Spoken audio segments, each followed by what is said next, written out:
नमस्कार दोस्तों, आज की इस वीडियो में हम बात करने जा रहे हैं 3 स्टेप्स टू रिलीजिंग कर्मा।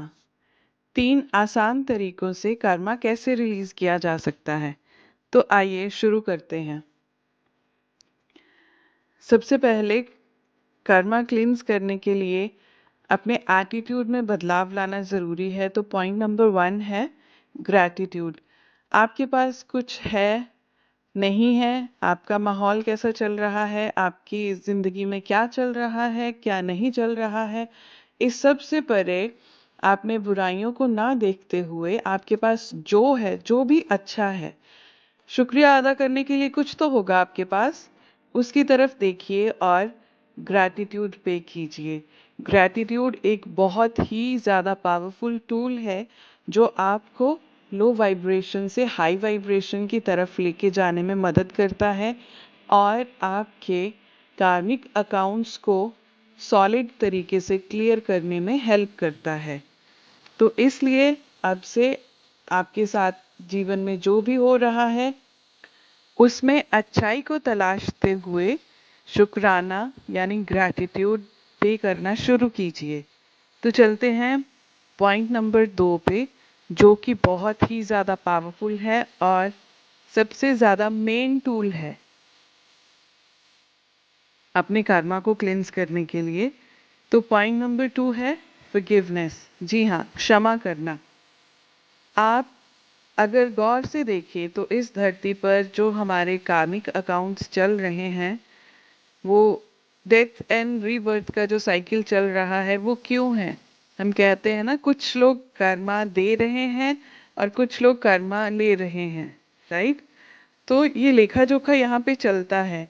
तो यदि हम फॉरगिवनेस में आ जाएं, क्षमा कर दें सभी को और किसी के साथ कोई भी लेखा जोखा रखें ही ना, तो हमारा कार्मिक अकाउंट बहुत जल्दी क्लियर हो जाता है। लेकिन इसमें एक जो मुश्किल चीज़ है वो ये है कि क्षमा करना इतना आसान नहीं है। मैंने अपने जितने भी सेशंस के दौरान लोगों से बात की है तो उनमें बहुत रेजिस्टेंस होता है। सबसे ज़्यादा कठिनाई उनको आती है क्षमा करने में। वो कहते हैं कि जिसने हमारे साथ इतना बुरा किया, उस व्यक्ति को भला हम क्षमा कैसे करते हैं। तो मैं आपको बताती हूँ कि क्षमा कैसे करें। क्षमा करना बिल्कुल कठिन है जब भी हम उन घावों की तरफ देखते हैं जो हमें दूसरों के द्वारा दिए गए हैं, तो बहुत ही मुश्किल हो जाता है क्षमा करना। लेकिन अगर हम क्षमा नहीं करते तो हम अगली बार इसका बदला लेने के लिए ज़रूर आएंगे और आई एम श्योर कि आप दोबारा यहाँ पर नहीं आना चाहते, राइट? तो इसके लिए आप उन्हें क्षमा करें। सिर्फ उन्हें ही नहीं, खुद को भी क्षमा करें, क्योंकि बहुत बार हमने लोगों को ये इजाज़त दी कि वो हमें मिसट्रीट करें, हमारे साथ बुरा करें, जबकि हमें वहाँ पर खुद के लिए स्टैंड लेना चाहिए था, लेकिन हम नहीं ले पाए। इसलिए खुद को भी क्षमा करें। और जाने अनजाने में हमसे भी कई लोगों का बुरा हुआ होगा, इसलिए खुद को क्षमा करना भी ज़रूरी है। तो दोनों तरफ, जिसने आपका बुरा किया जाने अनजाने में ही सही, उसको भी क्षमा करें, और आपसे किसी का बुरा हुआ जाने अनजाने में ही सही, तो खुद को भी क्षमा करें, राइट? इससे आप कार्मिक अकाउंट बहुत जल्दी क्लोज कर सकते हैं। व्हील ऑफ कर्मा या cycle of death and rebirth से बाहर निकल सकते हैं। और इसके बाद जो तीसरा पॉइंट आता है वो है माइंडफुलनेस। अब जब आपने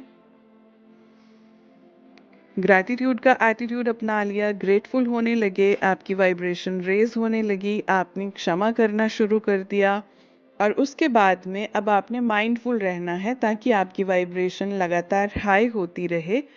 तो आपने कोशिश करनी है कि कोई भी नकारात्मक विचार आपके दिमाग में घर ना कर सके। इसलिए जब भी कोई नकारात्मक विचार आए, उसे आप तुरंत सकारात्मक विचार के साथ रिप्लेस कर दीजिए।